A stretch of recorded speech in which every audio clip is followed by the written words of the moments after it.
Welcome, everybody. Thank you for your time. Who wants to start? Megan, why don't you start? You're sitting in the middle. All right, great. Hi, everyone. I'm Megan. So I'm originally from Pennsylvania, and I graduated from Penn State University and immediately applied to do the Peace Corps. Found myself in Panama in early 2018, and Peace Corps volunteer.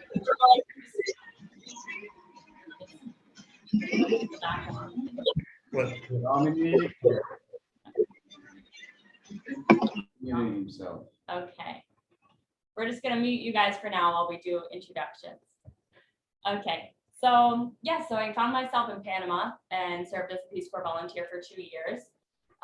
Did a lot of work in English education and environmental education, and learned a lot about Panama and the culture here and the people here, and fell in love with the country, fell in love with this guy, and ended up staying here in Panama. I know. And so now I do the tours, I help run the operations for Retire in Panama, and I love getting to meet you guys and sharing with you all what I love so much about Panama and why so many people are moving here. There's so many fantastic reasons, which we'll talk about a lot tonight. Wow, Megan, you are hanging around Oscar way too long because that's the longest introduction you've ever done. Oscar, you're next. I know. Hello, everybody. I am Oscar Peña. I'm originally from Cali, Colombia. I left Colombia back in 2006. I had a background. I used to work in a mechanic garage with my family. They owned a mechanic garage. Then I started studying tourism and hotel management. And I thought that was quite cool, new kind of like lifestyle. But I always I felt like I was a small fish in the pond. So I started my journey, and I left 2006. I went to Costa Rica to gain some experience, to gain some knowledge, like to learn a second language, this one that I'm speaking right now, thank God. And I lived there for 3 years and a half, learning about high-end hotel industry, fine restaurants, so all about the main tourism. Costa Rica was a great teacher for me. Came here in 2009, always straight to Boquete. In the beginning, I didn't even consider myself an expat. I just considered myself a foreigner. And I lost you guys. I don't know what's going on, bro. They're still there. All right. So I got here in 2009, and I started just working in some resorts. Tried to do my way up, and then I started seeing some opportunities, some situations when expats were dealing with some struggle, some challenges, getting to do their way around. I was trained in a very high standards American service. So that helped me a lot to understand a lot of the expectations North American has when they come here to Latin America. I just not learned the language. I also learned the expectation, the lifestyle. That's what allows me to do my job decent way for you guys. So in 2011, I start this dream. It's called Mucho Gusto Panama, and I started doing expat services, such as like interpreter services, private transfer, and also to get people around for their main needs while here in Panama. And I started doing private tours in Panama. Then I met Rod, and then that was back in 2012? 11, yeah. No, 2012, yes. Mm-hmm. So he was actually my client. He found me, we found each other. And then after a year, we become pretty much business partners. Then we started working, but we became family, not just business partners, we became family, friends. And back in 2017, we just said, hey, we should do some of this like we're doing small scale, a little bigger, not too big, but a little bigger, so we can give you the opportunity to more than 2 or 4 people at the same time. So that's how Retire in Panama came on the plate. And since then, it has been nothing but amazing. And I got blessed and lucky. Then I got Fresita nickname for Megan. Where'd you get this sticker? Hey, well, don't take my sticker away. That's mine. Sticker. That's mine. I'll get you one afterwards. So yeah. So the dynamic here is we're a family business. We are basically, this is a family business, guys. We're here for you. And now I have found a beautiful passion, and it's a dream that I'm being accomplishing right now, working with family, between family, and all for you guys to make sure your transition coming, or if you're ready here in Panama, to make it easier for you guys. So here it is. Are you done? Almost. Okay, well, after that introduction, we're out of time. It was nice meeting you all. No, just kidding. Oscar, we're gonna get you a t-shirt like Megan and me someday when you I Are- want are stickers with the though. I country- didn't know we have stickers. are with the company long enough. How's I that? know. Yeah, I'll appreciate that. Anyways, my name's Rod Larrabee. I'll try to be quick here. I'm a Canadian. I moved to Panama in 2011. And I did it the wrong way. I can't say, like, if you come on one of our tours or if you come here and we meet for coffee, I'll tell my story because it takes longer than 30 minutes. And but I ended up just out of luck, out of whatever fate, meeting up with Oscar and hiring him as my guide in about 4 months after I moved here. And he straightened out all the problems I had, and we became good friends. We started business together, and like he told that story. My goal was to help expats move here, and we started doing that. And we started doing that with private tours. And private tours include a lot of personal service, a lot of one-on-one stuff. And so when we moved to the group tours about 3 to 4 years ago, we didn't want to lose that. So we didn't go big. We still kept it small. And you're going to be hearing a lot from us in the next few months. You're going to hear this hashtag, Happy Expat in Panama. That is our new, I don't know if it's called a goal. That's our new calling. Trend. We want to make you a happy expat in Panama. Because all that happens, if you're getting pushed through a system, whether maybe your lawyer has 4,000 other clients that he's dealing with, or you go on a large bus tour and there's a lot of people and the owners don't even know your name. And then when you move here, you don't have that person to call. We want to meet you. I see people on the screen that were on our tour in the last 4 months that I spoke to on the phone today, or that I've chatted to, because we're still here after the fact to help you through that process. Our goal is to make you a happy expat in Panama. And we're not on this call here to sell tours. There's nothing to sell you on this call. Well, call now and the But next yes, 5 minutes. I'm just kidding. Yeah, and we have a 2-for-1 deal for you at the end of this. No, just kidding. So I'm going to end that. That's my introduction. That's who I am. That's how I came here. And we help people move to Panama. That's basically what we do. And on this call, there's 2 things we're going to do. We're going to open it up for questions very shortly. We don't have any special speaker for you tonight. Sometimes we have special speakers. On our next call, we probably will again. But this call is about you guys. Get all your questions answered in the next hour about moving to Panama and the connection. Like you might not, down the road, you're going to get our email address because you're going to get a replay of this call tomorrow with some more questions. And feel free to ask us questions. That's what we hear. Like we answer questions all day long. So you can type your questions in the chat. If you don't see the chat, just touch your screen. And then down at the bottom, you'll see chat. Open it up, type your question. Or when we open the microphone in a second here, or you can actually mute yourself. For those of you phoning in, by the way, if you hit *6 on your keypad, you'll unmute. And then when you hit *6 again, it will mute you again. For those of you on the Zoom, just touch the screen or hover over it, and you see the mute in the bottom left corner. So you guys ready to open for questions? Yes, We're ready. we're ready. Let us open for questions. So we'll get to the chat questions shortly. I see we have a bunch of them there already, but who's going to be the first to ask a live question? You might have to unmute yourself if you're already muted. Just check that little microphone at the bottom right. Oh, I have a question. What is the status with the curfews and how many restaurants are open? Great question, Karen. Panama has a midnight to 4 a.m. curfew right now. That is the only curfew, quarantine, inability thing to do. but they have recently, as of Monday, opened up things like meetings, sporting events, stuff like that to a certain capacity.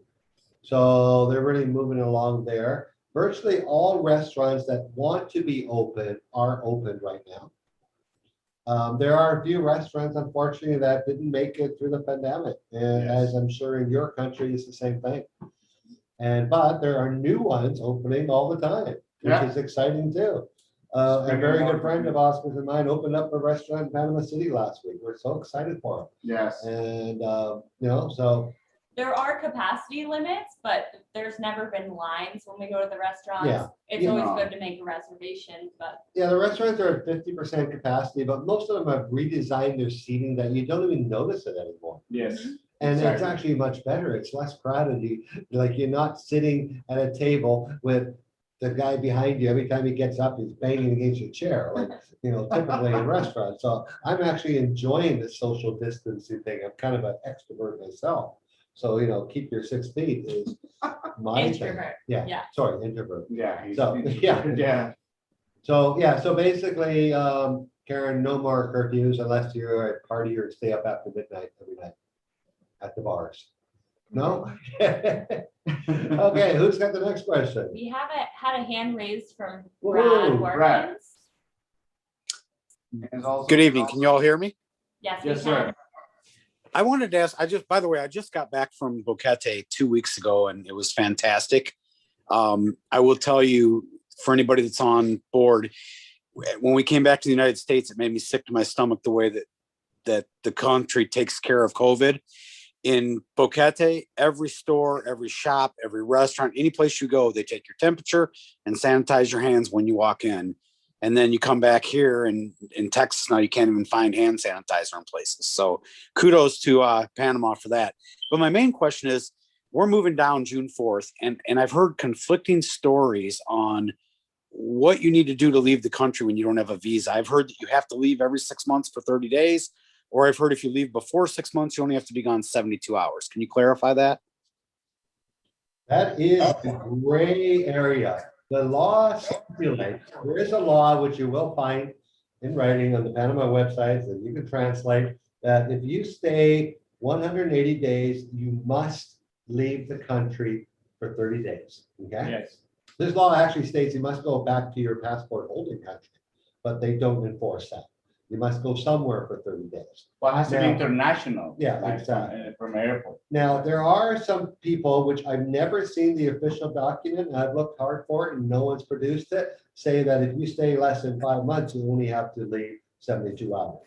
That is not on Panama government websites at Nope. all, okay? So basically, if you leave after 5 months and just come back in, they could still consider you on that 180 days from the original time you came in. So it's all left up to the immigration officer. But that being said, that 30-day thing is seldom ever enforced if you leave by plane. So many people have left by plane, most people, after 180 days, and go to Colombia, go to Miami, and come back in 3 days, and they're let back in the country.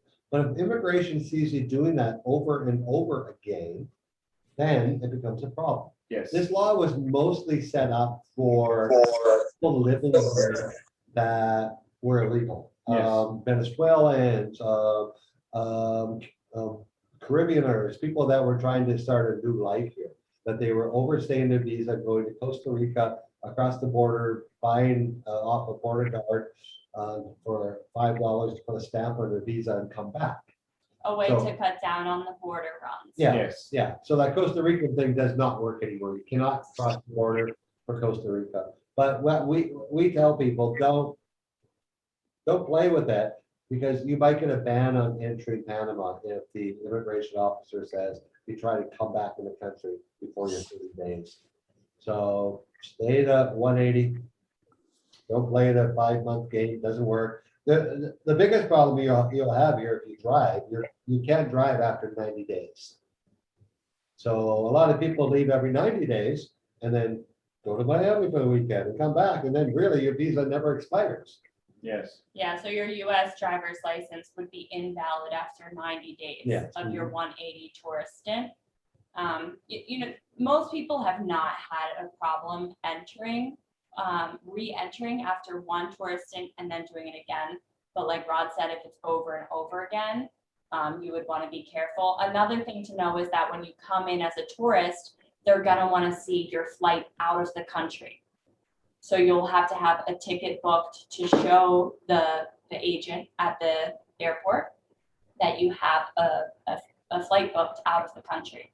But the best situation is, if you think you're gonna stay here for over a year in Panama, you know, it's better to not save that money, but you will save so much struggleness, you will save so much inconvenience because you cannot predict the future.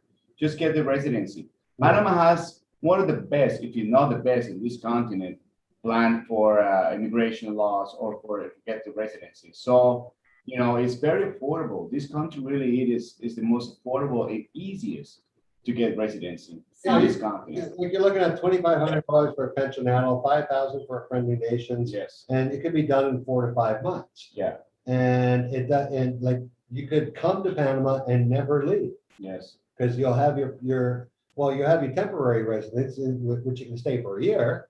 So it's not really an issue. Brad, do you need to expand on? Do you need us to expand on that? No, it's so let me just make sure. So what I heard is kind of like urban legend, right? That if you leave for 72 hours on the law, that doesn't work because what I was told by a person who lives in Bocas is that as long as you don't go over the 6 months and leave for at least 72 hours, but I hear what you're saying. Yeah. So the $5,000, because we're not old enough for pensionado yet. Age limit on pensionado. No, Well, they're not. Pardon? The pension. Oh, you're not collecting a pension. yes, Okay. Yeah, no, I'm only 54. So, yeah. So Right. then what is the cost? You say about $5,000. Is that for a couple or per person, or how does that work? No, like for a couple, you're probably looking, it's going to touch between 6,000 and 6,500. Okay. Yeah. Mhm. Okay, that's all I had. Thank you. But just to add one more thing about this 180 days, if you pass over that, you must pay a penalty of $50 per month, just in case. Okay. Just to clarify that, it's only $50. You have to go to immigration, register your passport, and say, hey, I always pass my 180 days. So you have to pay the penalty $50, and that's it. Yeah, because like a lot of people panic. Maybe you're doing something here that you just can't get away. Don't worry about it. They're not going to throw you in jail Yeah, no. because you overstayed your visa. Just So, register, Yeah. pay the so fine. if you pay the penalty, does that reset your time?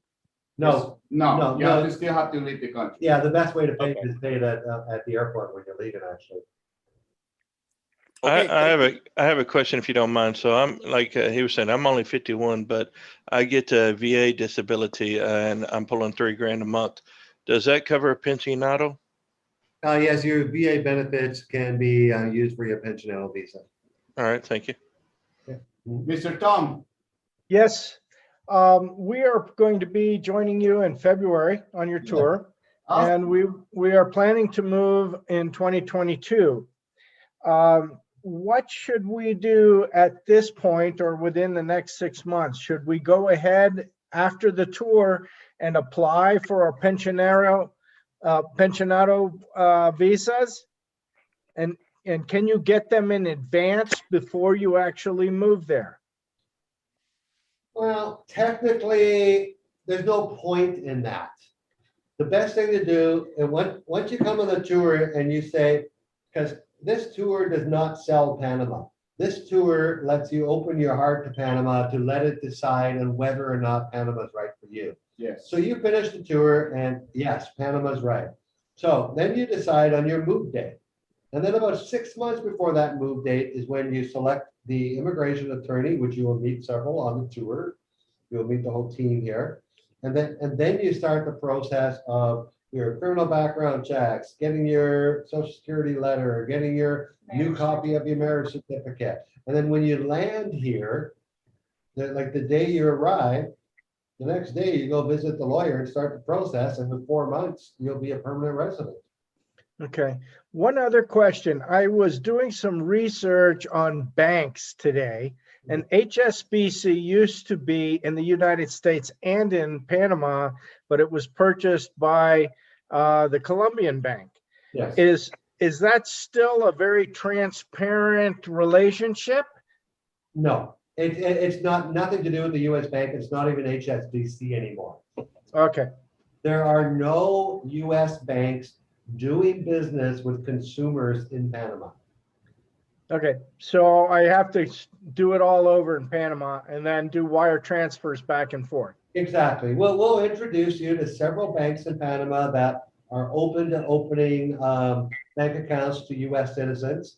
The US government requires banks around the world to file FATCA reports on their Yep. citizens and stuff. So some banks here won't even open accounts, but we give you all the documentation. We got 3 that we deal with right now that have no problem opening banks for US citizens. And, you know, that's how I do it. You know, I just send a wire every time I need money, but you can actually have your pension checks deposited into your Panama bank. Right, There's an agreement with the US embassy that they can look after that for you. So right. And you cannot open a bank account in Panama until you get a visa or pensionary residency, correct? until you're in the process of that. Okay, Yeah, so once you retain your lawyer, the lawyer writes a letter to the bank saying that, hey, Tom Moody's in the process of his pensionable visa, and that's good enough for the bank. got it. And then there's a few other requirements, like they need to know where you're gonna live in Panama, so they want to see your lease, purchase property. They want to see some proof of income, which is like your social security letter, and they want a reference from a former bank. Right. Or current US bank. Okay, I'll let somebody else talk now. So to add on to that, one thing, and maybe you guys would have answered this, but I found out when I was down there that Charles Schwab is a great account because they charge, the Panamanian ATMs charge like $5 per withdrawal. And if you have an account with Charles Schwab and use their card, they will refund all those charges at the end of the month to your account. Yeah, well, that doesn't last forever. That's the only problem. Charles Schwab has been issuing letters to a bunch of people all over the world, expats. If you read their terms and conditions, that account where they refund foreign transaction fees are for US residents who are traveling overseas. It is not for people who become foreign residents, no longer US residents. And so they have been reversing fees on people and ticking a lot of people off because they weren't very transparent about that. It's in the fine, tiniest print that they will only reverse foreign transaction fees for US residents who are traveling abroad a certain number of months a year. Okay, thank you. No problem. I have a question that, I'm looking at coming down towards the end of July. But right now, we're only interested in like the Boquete or Vulcan area. How is the tour as far as just doing a localized area versus the whole tour? So do we go to Boquete and Volcan, are you asking? Yeah, I just wonder, well, do y'all do just a localized tour if we only want to look at a certain area, or do we still have to do the full tour? Yeah, if you just wanted to come in, see Boquete and Volcan, sure, we could do a couple of days of just that with you. Yes. Okay. And the other thing we were looking at doing is trying to find a place to rent for like 3 months, to come down and just do a 3-month stay, just to look around, have time to look around and try to find some place that we wanted to stay more permanently. Is that something you would suggest or against, or? Fantastic idea. It is a good idea. Some places will not do less than 6 months, so no 8. Mhm. So you probably look at some other applications like Airbnb or VRBO. Yeah. For rentals under 6 months. Or you just reach out to us personally. We have Exactly. some See, contacts as because well. sometimes, informally, we'll rent out for less than 6 months. So that would be another scenario. But Right. That was the other concern I had, was trying to find some place that would rent for a short period like that. It's more than a vacation, weekend rental, but it's less than a 6 months. So that's what I didn't know if that was available or not. Yeah, And the reason that we were trying to do the 3 months is just, because you can drive down there on your license for 3 months without having to, get another license. And so the 3 months was a factor there on that kind of aspect. And to me, it would give us a time to look around the different areas and try to meet more people and see, kind of where we would want to be at. Now, in the areas you mentioned, you're going to be better off April through November, because Okay.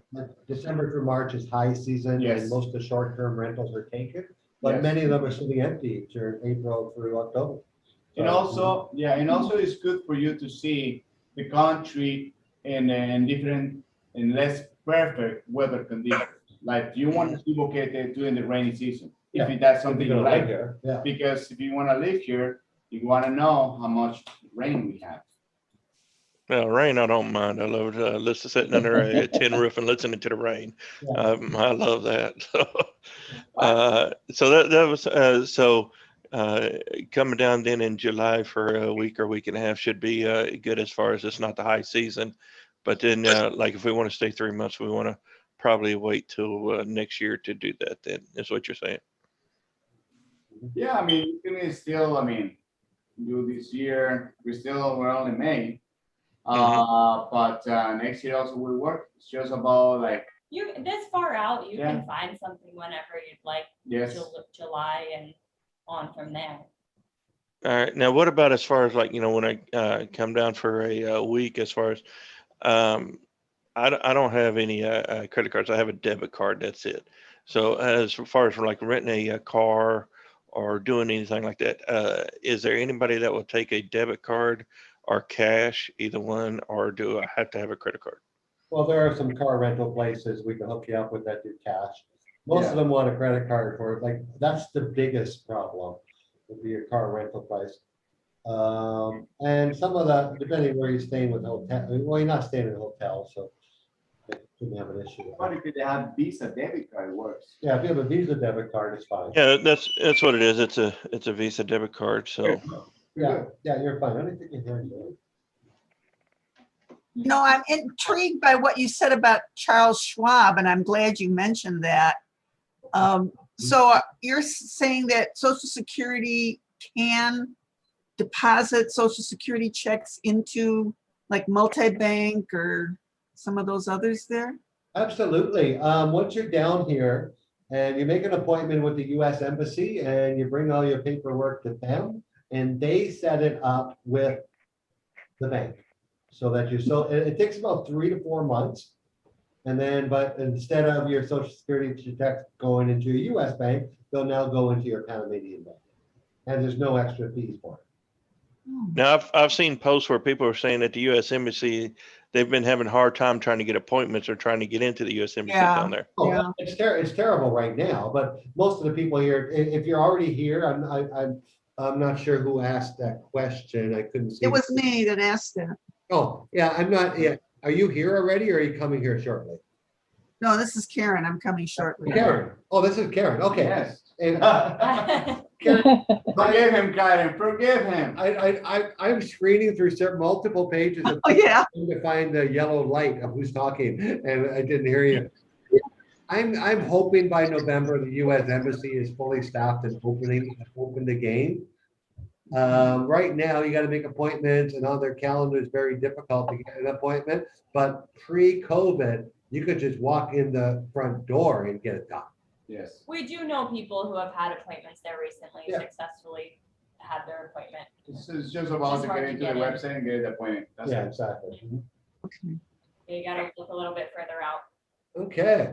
Now, I have a quick question on talking about getting documents apostilled or getting them looked at before we move down or before we come down.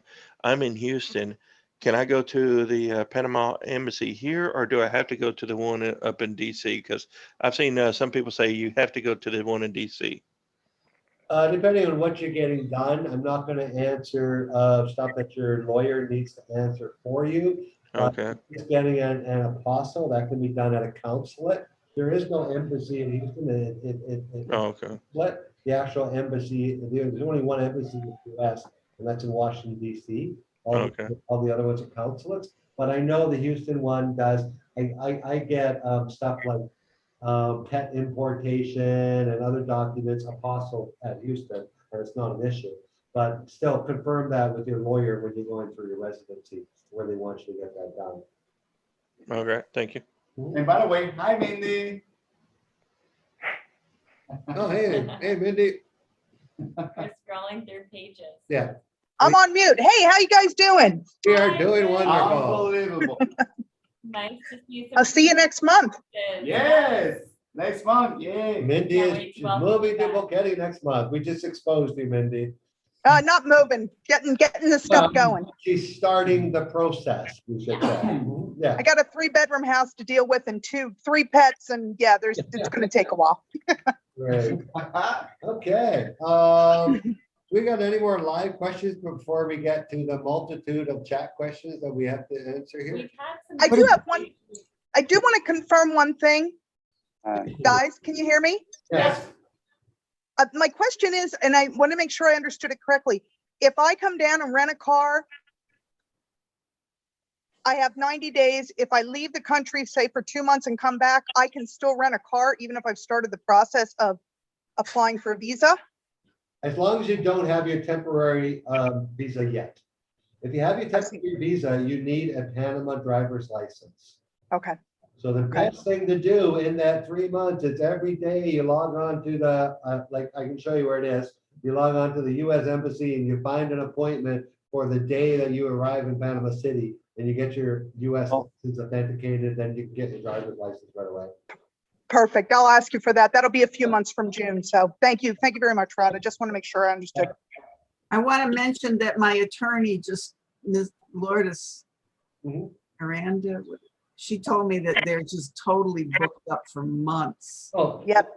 they're totally backed up for months. I'm helping Karen, dozens of people right now, and Oscar, get their driver's license. There's 2 ways to do it right now. One is with the US Embassy appointment, which is the easiest. If you, Yeah, but she says they're booked up for months. I know, but you have to look every day at their site. Yeah. They open up a 2-week allotment of appointments about every 2 weeks. You don't know what day they're gonna do it. And then as soon as they're open, they're gone within a day. So I just had somebody last week get an appointment for the first week of June. Okay. And that's. Well, they're the right. attorney's supposed to be doing that for me. Maybe I better call her. Yeah, well, you don't need to get that done until November when you come here. That's true. Yeah, because you're not gonna get your license in time anyways, because you're only gonna be here for 3 weeks and you have to get. Oh, no, I was talking about when I move. Yeah, it's not gonna be an issue.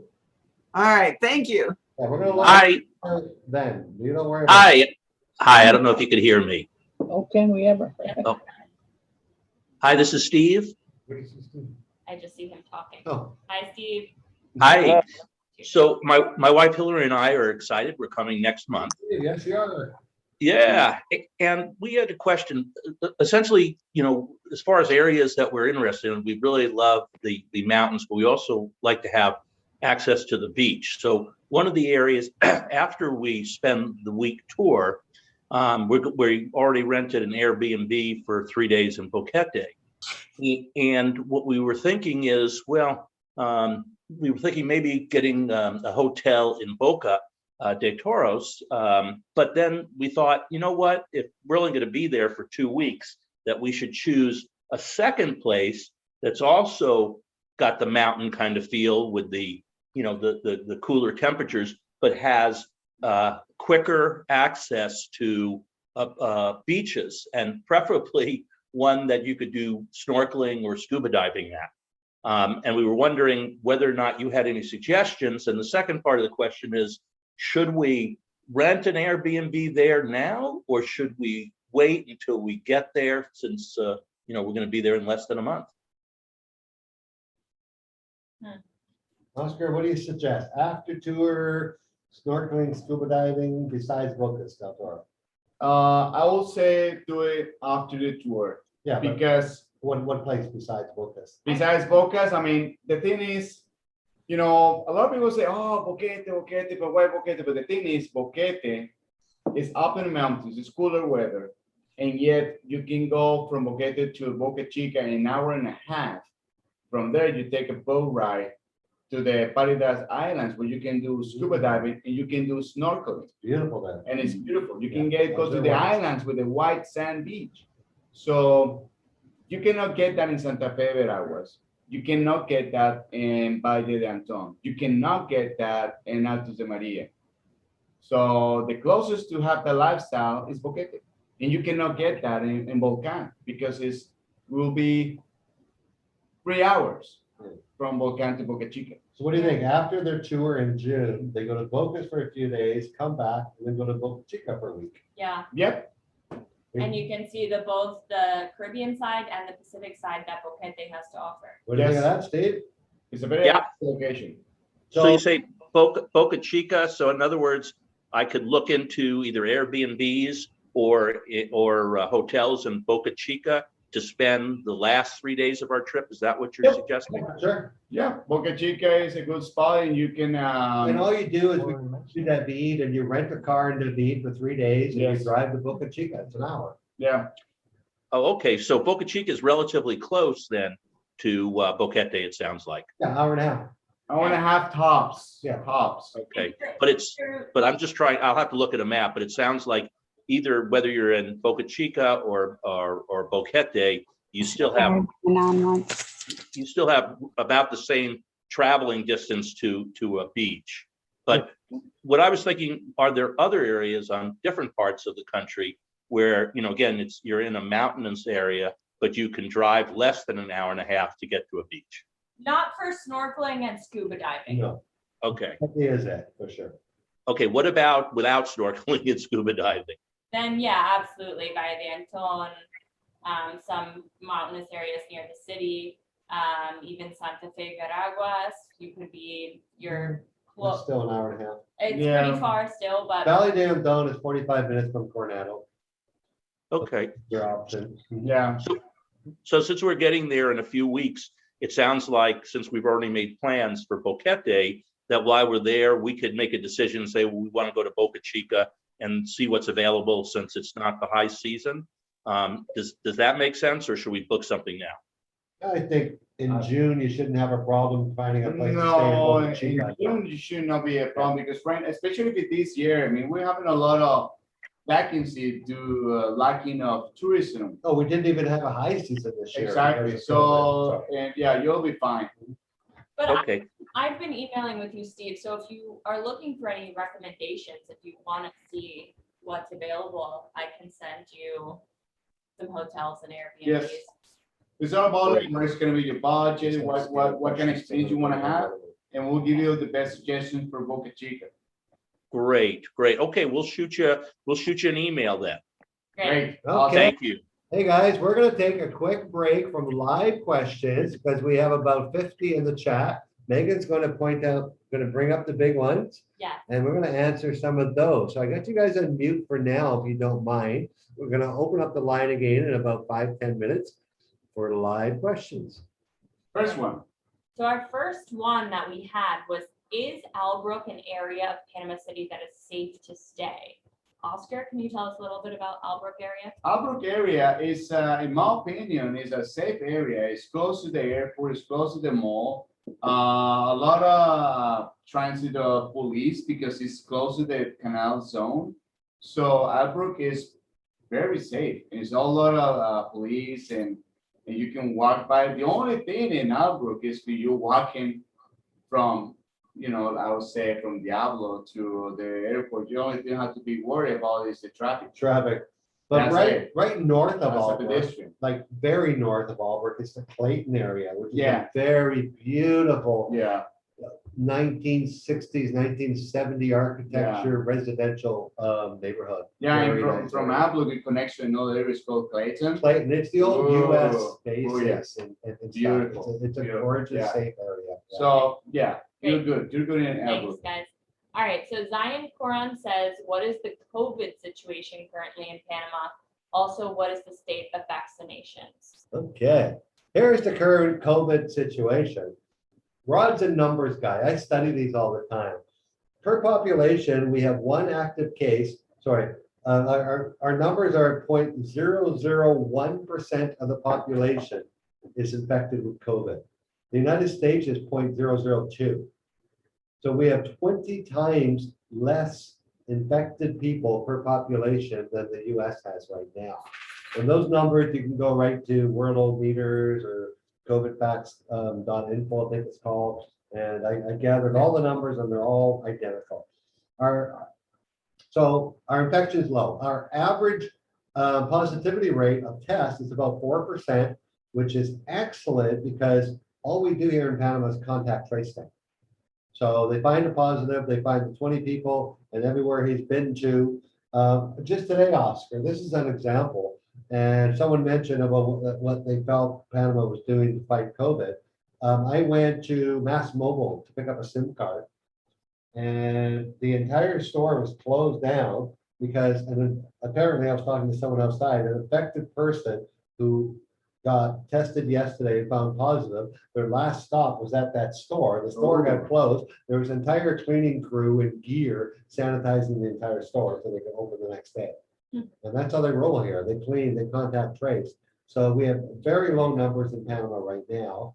Our vaccination process, we are number 3 in the Americas of all 60 countries in the Americas, behind US and Chile for the number of people who have received both doses.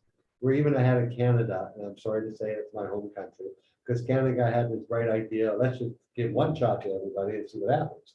But anyways, I don't want to get into that. So we have vaccinated 800,000 of our 4 million people right now.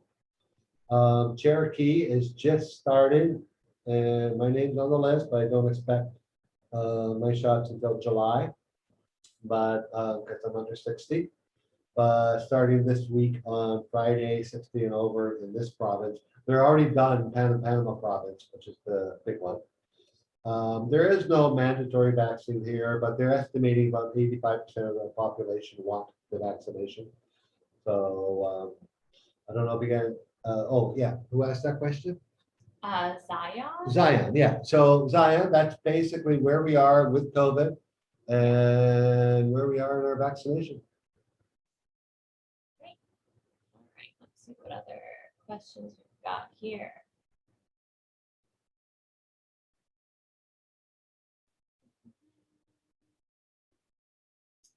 We have Rob wondering about transportation. Can we rent cars? How about motorcycles? Are there buses between cities that we can rely on? Once in a city, can we rent scooters or bikes? What is your best advice on transportation? So of course you can rent a car as far as expats visiting that want to get around easily, quickly. That's one of the most popular options. I personally, for my first 2 years here, only used bus transportation in Panama, and it takes a little bit longer, but it is very reliable and very affordable. And you get to see a lot of the local culture and people. And it'll take you basically anywhere around the country, though it might take you a few buses to do it. That's if you don't mind be sitting with a lot of people in the same bus. Maybe have a chicken, maybe. Maybe have, you know, like, maybe this time is a little different, but back before pandemic, there was no personal space. So if the seat is for 3, 4 will sit in that seat. Yeah. Just saying. And yes, my first bus ride here, there were chickens on the bus. A lot of chickens in cages. Yeah, that's why they call them the chicken bus. They're all 1970s. But it is an experience. So if you want to mingle, but I mean, probably not, it's not the right times and not going to happen. But that's what it takes sometimes to be in the public transportation. But in 10 years, look at what happens. Panama City has built the only metro line in all of Central America. Yes, that's true. And most of our buses have switched to double-decker, high-end, you know, full-size coaches. Yeah. And Well, most of the Diablos are retired. But also what's going to happen is soon people are going to connect from Tocumen International Airport all the way to Chorrera. Now picture this, Chorrera is like a suburb outside of Panama City. People in Chorrera have to wake up at 4 in the morning to be able to be at 7 in the morning in Panama City for work. Yeah. That's gonna be a game changer. That's gonna happen soon. Yeah, within the next 2 years, I'll have the new lines. Yes, the new exactly. subway. So a lot of relief. There is some lines of the Skyscraper. subway coming under the Panama Canal, underwater in the tunnels. It's gonna go all the way to Arrejan and Chorrera, all the way. Even it's gonna be all the way to Coronel. So I guess our answer is it depends on what you want, how much time you have here to get Yes. around. If And you how have a much- short period of time, renting a car is gonna be the quickest thing for you. Use Google Maps or Waze to help you get around. If you've got the time and you wanna see a little bit more of the country, interact with Panamanians, then maybe you try bus transport a little bit. As far as renting motorcycles, bikes, scooters, There are some private guys renting small motorcycles and scooters in Panama City. Yeah, You must have a license though. Yeah, but I will For not all of them. suggest, to ride a small God, no. motorcycle scooter on the highway. I do not suggest, that's not safe. And well, even in the city, the drivers here are just not good. The infrastructure, like the pavement, the way it ends and where the sidewalk begins. Sometimes there's a 4-foot gaping hole that you could end up in. So things like that. One thing to consider though, when you're renting, don't come here and get sticker shot at the rental place. You must buy insurance here in Panama. You cannot use a credit card. Nope. You can argue that point all you want. It doesn't matter. In the end, if you don't buy that insurance and you wreck the car, you own the car. Your credit card company ain't paying you. Panama has a law here, and it's not just Panama. There's actually about 30 countries did this a few years ago. European countries, Asian countries, and I know it's a shakedown, for sure it is. You're looking at between $50 and $70 a day for a car here in Panama. Yeah. Now, your credit card insurance can cover things like windshield tire, maybe deductible exoneration down the road. You'll get a check from them, but it will not cover the basic insurance that starts at $25 a day. So if you're gonna rent a car here, don't rent from the major websites. Google Budget Panama and find their website, and you'll get the actual price of the car you're gonna pay. Alrighty, Great. more questions, 25 new ones. yeah, Woohoo. Mark wants to know about the Panama Health affidavit online. Oh, It's a bit involved, not completely user-friendly, yes, we know. Yes. Is it necessary to have completed and sent to Panama before arrival? yes. Panama requires you to fill out a digital health certificate, health form. Oscar, are you getting more coffee? And it is required, and they don't always ask for it. But the thing is, they are expanding that. I recently heard this week into a vaccination program where you're going to upload your vaccination docs, and then when you come to Panama, you're not going to require testing. So you want to get that. I'm just going to send you the link to the site here. Sorry if you see I'm looking at my computer, that's why. And I'm going to tell you a little bit about this form and why it's so difficult. I can't find it. It's going to go out. I'm going to send it and the instructions in the email, in the recap email that you all get tomorrow with the recording of this call. Number one, use Google Chrome without the translate extension on it. If you have a translate extension, you'll see it up in the corner. You need to deactivate it before you run this website. And then the website runs perfectly. The only thing is they have an English version of it, except they only translated half of the words. So you won't find United States. You'll find it under Estados Unidos. And you won't find your hotel or the address, you'll find direcciones of where you're staying. So it has some few flaky things like that. The phone but- number they want will be in Panama format, which Yeah. is 8 digits. Yeah, which is 8 digits, so you gotta add a 0 to the end or put a 0 at the beginning. You can't use dashes. I got a complete set of instructions made up for filling out that form that if you follow them, it's a winner every time. Yeah, let's move on. Wonderful. And that form, it's an online form that you have to register every time you're coming into Panama. What about what kind of test you need when you come into Panama? If you're vaccinated, do you still need the test? Yes, as of now, you still need the test. Once they finish their little digital affidavit thing and upgrade it, then maybe you won't. You need a antigen swab test, which you can get at most Walgreens and what's the other pharmacy? CVS? CVS's.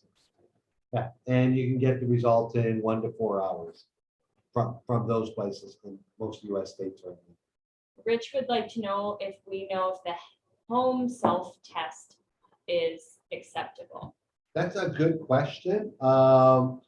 If you mail, the problem is, I don't know how you're gonna get it back to the lab, because you need a Right. physical or on your phone, a Result. name, address, signature of the lab technician, the doctor, stuff like that. Like you need test results. Within 48 hours. So if you're just getting blue and green, oh, that's the wrong test. If you're just getting, I don't know what the lab tests are.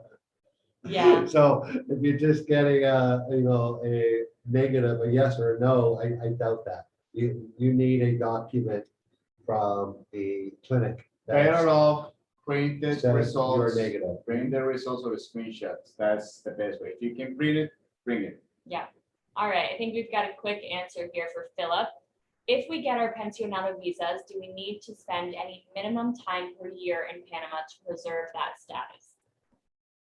Once they get the pension visa, no? Oh, Once you every need to 2 years. be in Panama, a stamp on your passport once every 2 years. Mm-hmm. If you can't make it, your lawyer can get an extension for you for up to 5 years.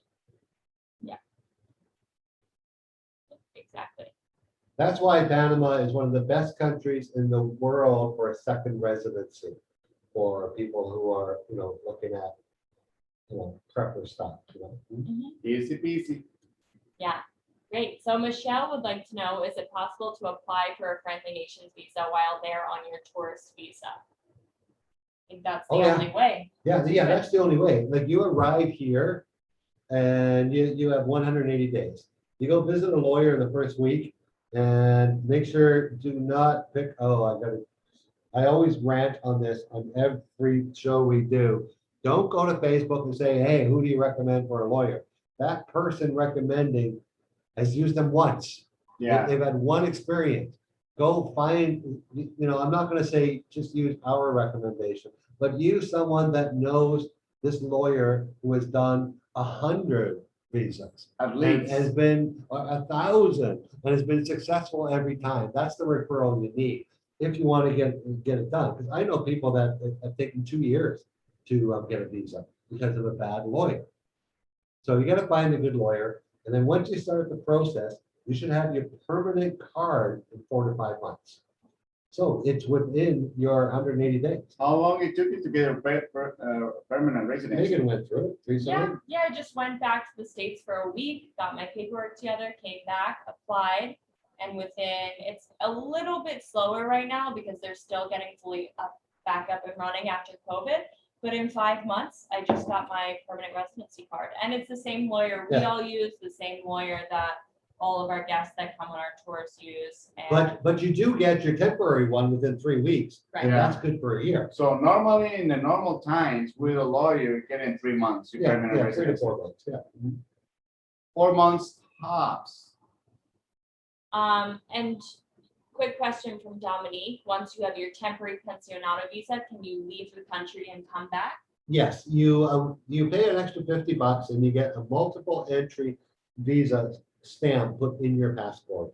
You want to do that because if you don't do that and you end up having to go home for an emergency, there's a $10,000 fine for leaving the country. So Might not be there. it's worth spending the $50. And many lawyers do not tell their clients that. We had that with somebody that we knew recently came through and, oh, this lawyer was so cheap, I used them. Yeah, well, they had to Yeah. go back for a family death. And when they arrived back in Panama, they had a $10,000 fine for leaving the country because they didn't have a $50 multiple entry. Some laws in Panama don't make sense. Don't shake your head about it. Don't get angry about it. That's just the way it is. Just follow them and it's simple. But trust me, it's still way easier than All right. many countries out there. Just talking on costs a little bit. Uh-huh. Michelle said she was quoted $10,000 just in lawyer fees for the Friendly Nations for herself and 2 kids over 12. I don't know. I imagine she's saying 10,000 for the whole thing, not just lawyer fees. No, hi, sorry. Can you hear me? Sorry, that was me. I was in the gym when you started your message. Yeah, they quoted me 6,000 for one adult and 2,000 for each additional child in fees, but that's their legal fees plus all the fees to the government for everything that he's doing. Yeah, 5,800. That sound about right? Yeah, like I was mentioning before, Yeah. 5,800 is a good price for one person. And then $2,000 per additional dependent, because the Yeah. $1,200 worth of government fees plus Mhm. lawyer fee for that second person. Right. Okay. So So that sounds about it's not out of line. Yes, that should be the total. It shouldn't be a Okay. penny more.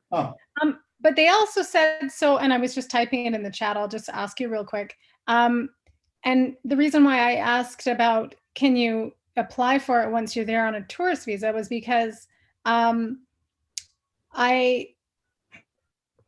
I thought about taking a short trip down there and thought maybe I can get the paperwork done. The list of things that they gave me to bring is quite obscene, and they said all of those things have to be apostille or whatever, verified at the Panamanian consulate. Now there isn't one in my province. I'm in Alberta.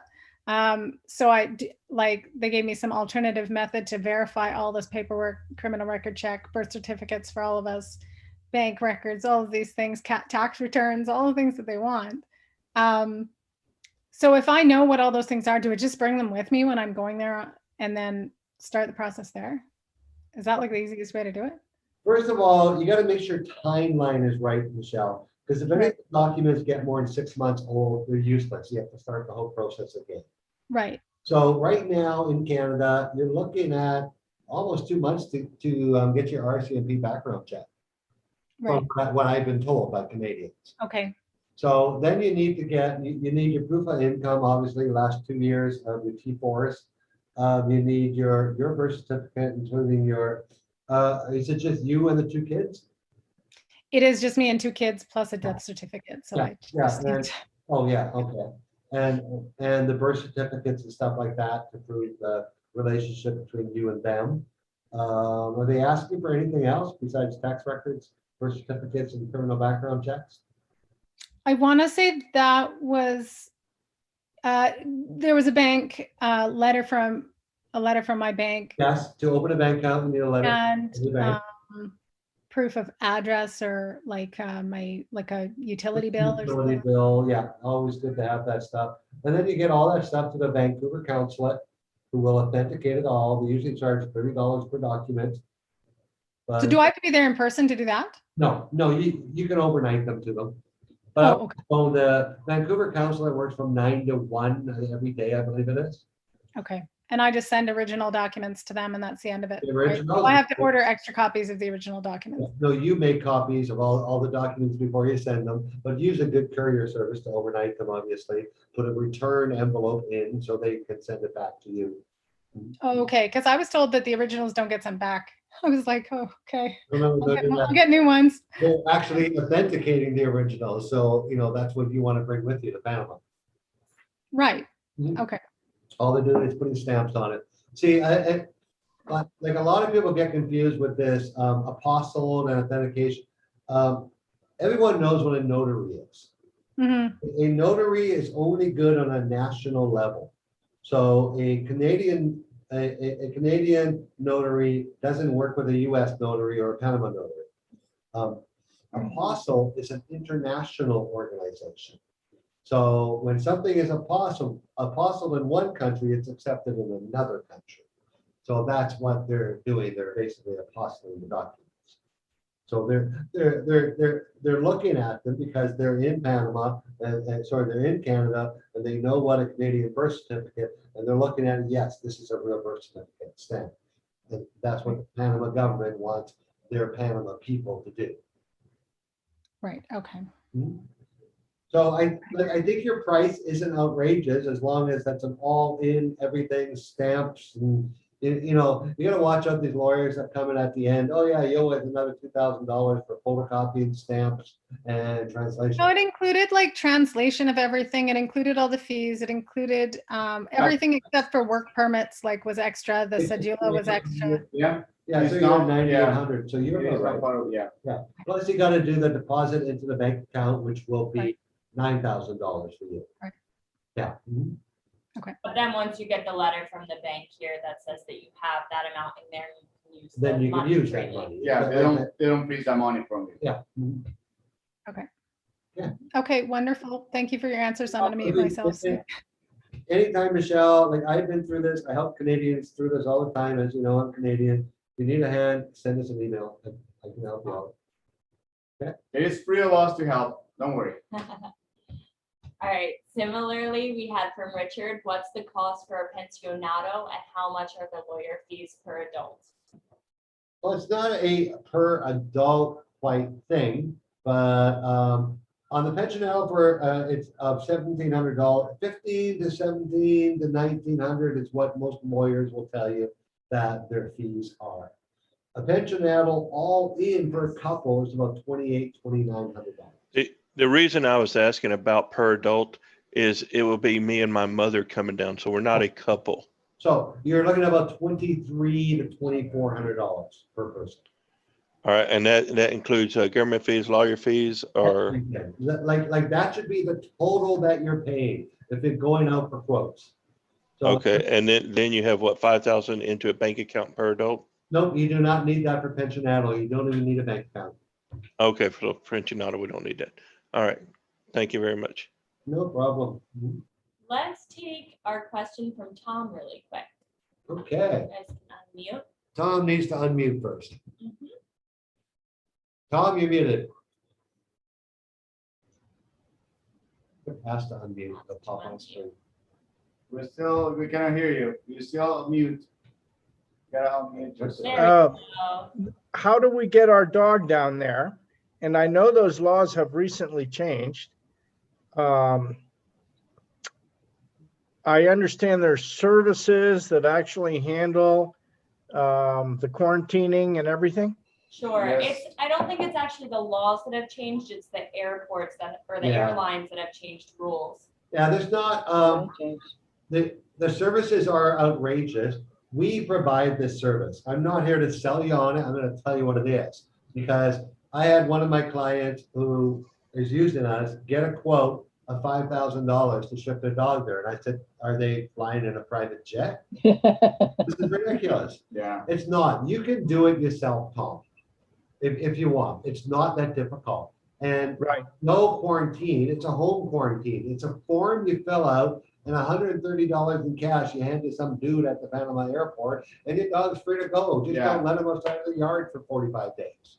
You know, there's a lot of stuff. If you look at our website, Tom, and we're going to be helping you through this anyways, but if you just search for pets on our blog, you'll see the step-by-step instruction for bringing your dogs to Panama from either US or Canada. Okay, he's got to learn Spanish first, you know. Oh, yeah. If you find it overwhelming, we can help you out with that process. Good. We have two simple packages, $250 to handle the paperwork. And we guide you through the 30-day process before you get on your flight. Everything, we approve the paperwork. We tell you, no, change this, change that. We send the paperwork to our contacts at the airport and we get pre-approval for your dog. Then we have a package of, depending on where you're moving to, that can range between $300 and $800, that will pick you up at the airport with your luggage and bring all you want and your pets and drive you to wherever you're going. Super. We're planning on doing Boquete. Now, The other question I had in the blog might be a little more difficult, is I'm planning on doing a roll-on, roll-off for my boat. And, you know, what are the import fees on a boat? it's gonna range by make and model. Oscar does the vehicle, he's got the contacts in that area, so. Yeah, I've done it for cars. I haven't done it for boat. All I know is, as a boat is a vehicle, it's all about to have what is the value of it, which port is gonna be shipped from in the United States, and you gotta pay the tax on it. A boat, because depends on the size, also will pay according to what's gonna be the space in the ship. It's gonna be in the container, or the boat is gonna be tracked like No, it's good. It's a 25 footer. It'll be a roll-on, roll-off. Mhm. And I figured I'd have to pay taxes on the purchase price of the boat. Yes, Anything luxury, there's higher duties on here. If you want to send us an email with make, model, year, I can give you better length, information. horsepower, all that stuff, Oscar will send it to a broker and get you a percentage. Yeah, and this Sounds- is an estimate of, a more accurate estimate of what it could be, the price. Super duper. I appreciate that. You know, I'm only And if we guessing. put the dog in the boat, do we get a discount? Yes, that is a great idea. It's marvelous. With extra food and water. Yes. Perfect. Yeah. I plan on putting my motorcycle in my shipping container. Hey, my boat has a room inside, you can just come in both. Yeah. That doesn't sound legal. Okay.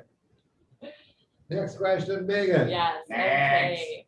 So Dominique asks, do you have to pay for the pensionado visa every year? Oh, that's a lifetime visa. You gotta get a new card every 5 years or 10. Ever, forever. No, like you get a Your new new, card, but it's ID card. $25. Oh, but the pensionado, but the I pension, was oh, the- calling you. can you get the E? I was calling you. Oh, can you get the E syndrome? No, once you get your permanent residency, you'll always. Some countries like Thailand make you do it again every 3 years. No, I know, but when you get it under the pensionado, Yeah. can you get the E syndrome? Yes, Okay, you get the E syndrome, that's it. but you still gotta get a new card every 10 years or so. Yeah, just the ID card. Oh, this isn't That's good. it, yay! What's that? Be- And Mama Goose. Santino, Oscar. Hi. What's up, Mama Goose? You guys to our. Hi, you guys. Yeah. I forgot about it. Oh, I was gonna say close the blind behind you there. Are How are you guys? back in Panama yet? No, we're still in the States, and we come back on Tuesday. No, Wednesday. Yay. Awesome. Can't wait. And we're still carrying on the rental discussion I was seeing there. All like the different types of like PWD, PW or PDW plus, they're just lower and lower deductibles. You really gotta read the small print. Like if you get the best one, the most expensive one, anything could happen to that car. You could hit a cow, it could be stolen, it could be blown up, and you won't spend a penny out of your pocket. With just the basic one, there might be a $1,500 deductible. So that's the difference between the car insurance. And it makes a big difference, up to $20 a day, of course. Especially if you want to rent long-term in Cherokee, we know a couple places that like rent a wreck type places. We're in a hurry. Which are more reasonable.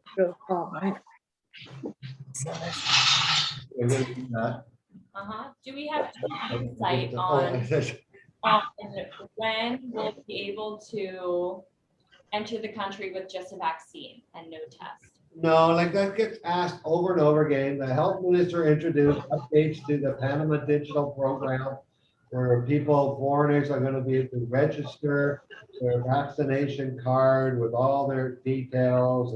But I bet you they're a month or two away from it yet. I just kind of know how fast things move here. If they announced a month ago they were going to do it, but it just hasn't happened yet. It's too easy to copy a vaccination card. Yeah, It's a simple piece of paper, put it in a photocopier. Come on. they need to I'm figure not getting out. my vax card. No, they need to Yeah. prove that you have the vaccine. Yeah, so they need to still figure out how to make the cards legit, or it's an ID, it's a card. I saw, I think it was Karen asked if we're vaccinated yet. We're not that fast, Panama. I know there's only almost a quarter of the population, but those are 60 and over people right now. So they haven't even gone, the next stage, I could get vaccinated. And then that'll probably be by July, and then the one after Megan and Oscar will qualify for. Probably by Christmas. Yeah, well, for sure by Christmas, yeah. But, yeah, because they'll be done all Panama by October, they thought. Meantime, you just gotta keep eating healthy, avoiding big crowds, Yeah, take lots of vitamin C, D, and what else? C? okay. What other questions you got? Or do you want to open the floor again a little bit? Let's answer this one from Lee. who says, are there limits on the number and types of pets I can bring? Single person with 2 cats and 2 dogs. A lot of pets for I one have person. recently had a person with 3 dogs and 7 cats. moving to What? Panama. Wow. But if you get over, like, if you're gonna have to bring some family members with you on the trip, sorry to say it, because the airline's not gonna allow you to bring that many. That's the limit. You're allowed 1 in the cabin with you. So if you're coming alone, you can't bring both your cats. You're only allowed 1. You're gonna bring someone else. So it's gonna be a big vacation for some of your family. So your family members get a free vacation, they'll bring all the pets. Yeah. And then you gotta watch out because airlines only allow so many pets per flight. So what happens then with people, this person that had the 3 dogs and 7 cats is using a transport company, but they're paying about $25,000 to bring their pets. So, Ouch. yeah, pets are expensive. Or what you do, if you got some good trusted pet sitters at home, you make a couple trips and bring them down. 1 in the cabin. Get that when you get there. There's a lot of dogs and cats here that are looking for lovely homes. That too. That's an option too. We got 1 right under the desk right now. Got a few here. Come on. Yeah, let's open. No, I looked at Copa and I was hoping to put my dogs in the cabin with me when we come, but they have a limit of 20 pounds and my dogs are big. Yeah, no, it's like 20 pounds and that includes the carrier. So there- Includes the carrier. Yeah, it includes the carrier. We do have one in the chat if nobody wants to open up.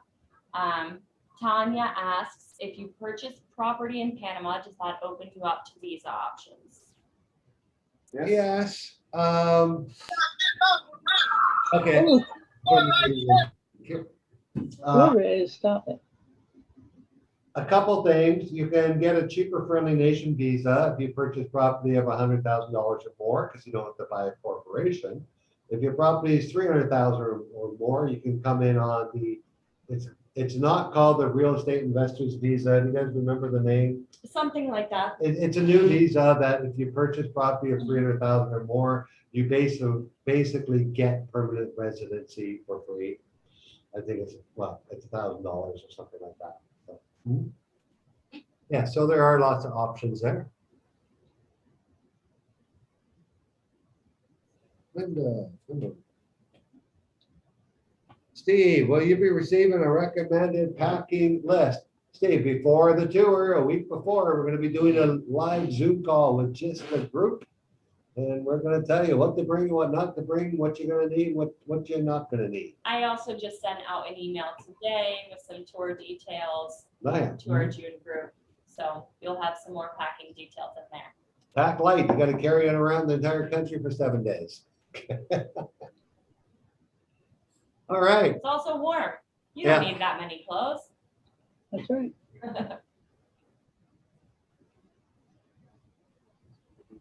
Okay, who's got any more questions? We're just wrapping up the call here shortly, so we got almost 10 minutes left, so.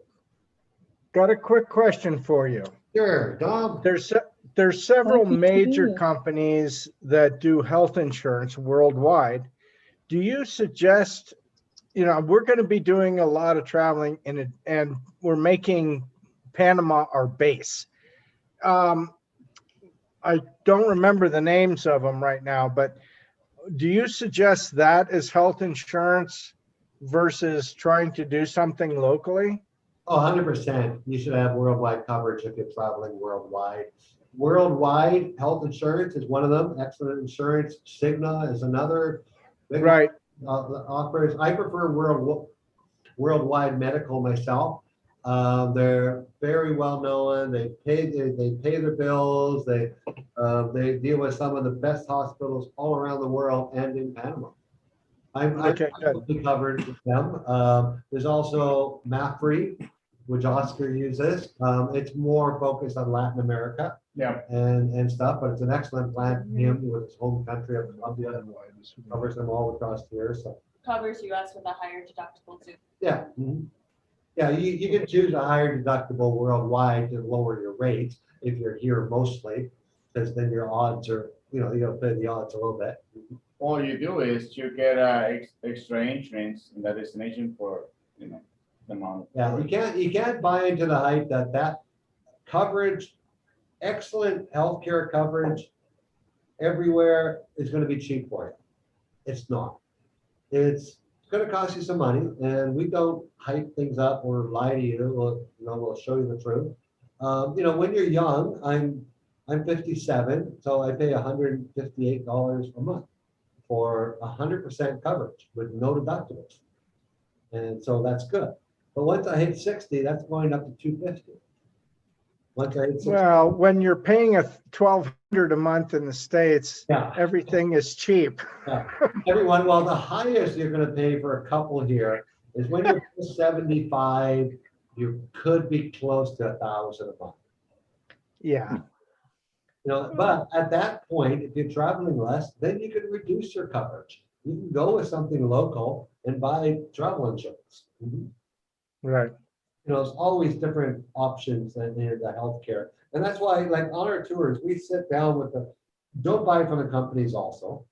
Like get your quotes from the company. But if you want a respected, reputable rep to help you, contact me and I'll give you one. And Okay. there's info at Retiring Panama Tours, because you're going to need them because you don't speak the language here. And all the companies deal in Spanish. Everything is in Spanish. The hospitals deal in Spanish. Your doctor will probably speak English, and all the surgeons will. Yeah. But if you, let's say something happens to Tom, you get, your wife pushes you in front of the bus, okay? Definitely the course, okay? And, you know, you're in a hospital and she needs to deal with, like, how do I collect on this insurance? She needs somebody English to talk to work with the insurance company. That's what an agent does for you. An agent works for you, not the insurance company, because the agent wants you to renew, because an agent earns a commission on your sale. And the price, that's why I tell you, go to the company and get some quotes first. The price from the agent is going to be the same. Don't believe these myths online that you pay 40% more because you go through an agent. Yeah, that's a straight BS. Yeah, that's a lot. So, Right. Thank you. okay. Watch out for the bus, Tom. Oh, yes. Well, my ex would push me in front of the bus. Teresa would keep me away from it. Yeah, that's right. All righty. Hey, I got a Pat. question. Hey, Pat, that's Sloan. How are you? Hi. I want everyone to know that we went on a tour to Panama in February and we'll be moving to Panama in June. Right on. Yay. So can you tell us what tour company you used? Retire in Panama, of course. There you go. Can't wait to see you guys. Yeah, that's exciting. We're excited to have you guys here. Looking forward so much. Seriously. Yeah. You guys have been so helpful. Yeah. No problem. Well, let us know when you're up in Cornell there, and when we have our group there, we'll have you over for dinner. And you can. Okay, great. Yes. Thank you. Hey. Good to see you. Have a limonada or a margarita. There we go. Where's Pat? Ben, Where's Ben, he can't see you. Move over. Well, margarita is the Mexican Hey, limonada. Lynn, how are you? Hey, guys. There's the man. We are slowly winding down the call, but we're still taking last minute questions until we get cut. Sure. We've got a question from Michelle. Hi, Michelle. Sorry, I do. You are. It's not obviously retirement related, but are there any areas specifically you might advise against going with young people? I have a teenage boy who will at some point be looking for training, jobs, those kinds of things. And I obviously have to think about him. I'm self-employed and can work from anywhere, but I have to think about the best spots to where he could find opportunities through education. He's kind of interested in like auto mechanics or boat mechanics and those kinds of things. So what are some areas where you would say, don't even think about that because there's just nothing for the young people? Or, you know, I mean, Well, any thoughts? are they homeschooled? Are you looking for a They are, yeah. Yeah. I mean, I personally would say I could put them in private. So one is in private and one is homeschooled. Okay. I mean, more populated areas you go to, the more options you're gonna have for education. Yeah, but Oscar actually has. What are the age are they? Right now they're 11 and 15, but by the time it'll probably be next year before we get there. So Okay. 12 and 16. Well, Cherokee has a lot of opportunities. The province of Cherokee, where we live right now, the only place that if it comes on the lab, if you do not go there by any means, as it is right now, is the area of Puerto Muelles. That's nothing going on there.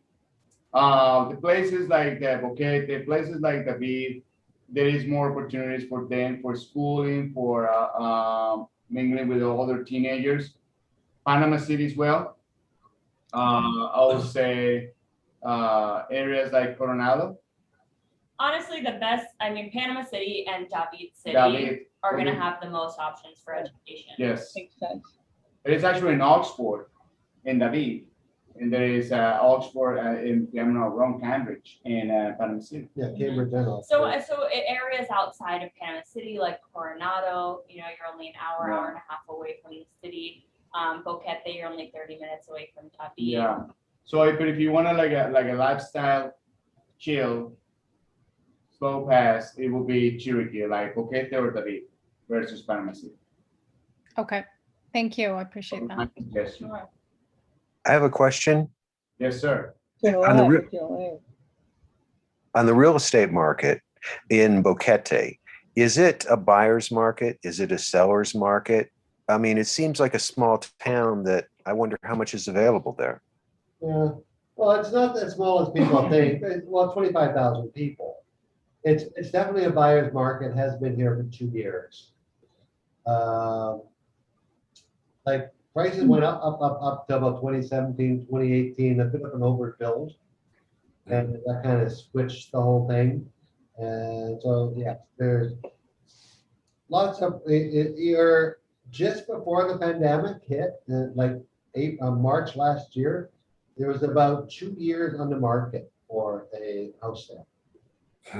Now, we haven't got a lot of stats, so it's obviously a buyer's market, right? There's lots for sale. We've seen some great deals lately, you know, 20, 30, 40% below, you know, what they're asking. So definitely right now it's a buyer's market. So, but we're not going to sit here and encourage people to buy. You got to get down here. You got to see Yeah. Panama's right for you.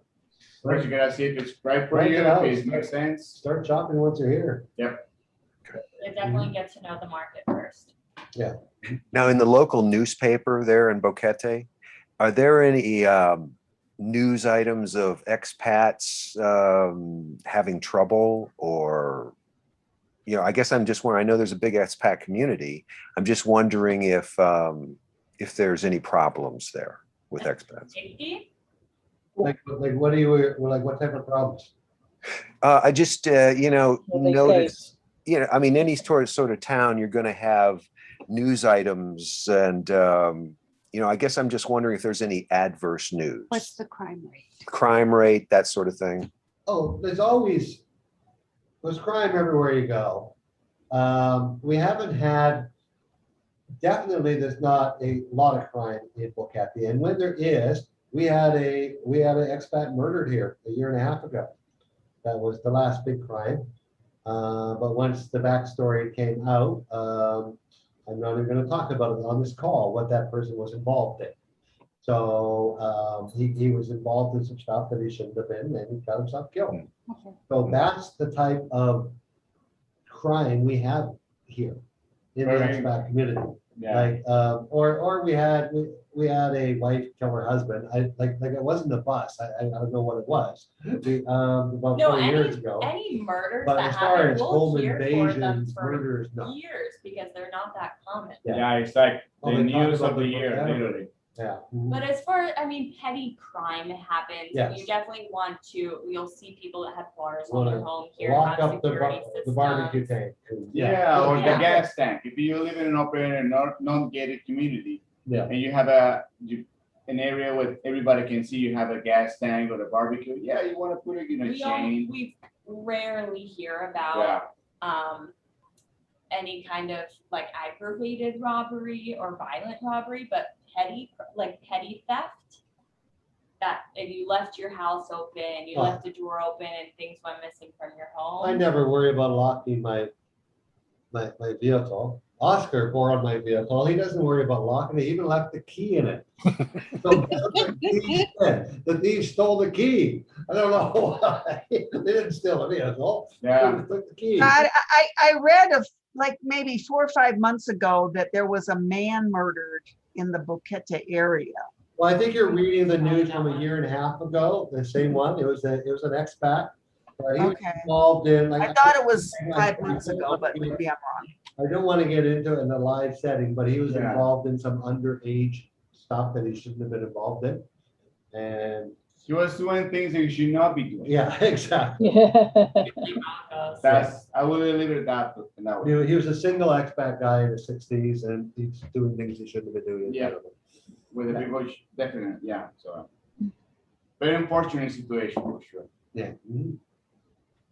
Yeah, I was here as a young single woman traveling the country for my first 2 years here alone, and I feel safer here than I do in the US.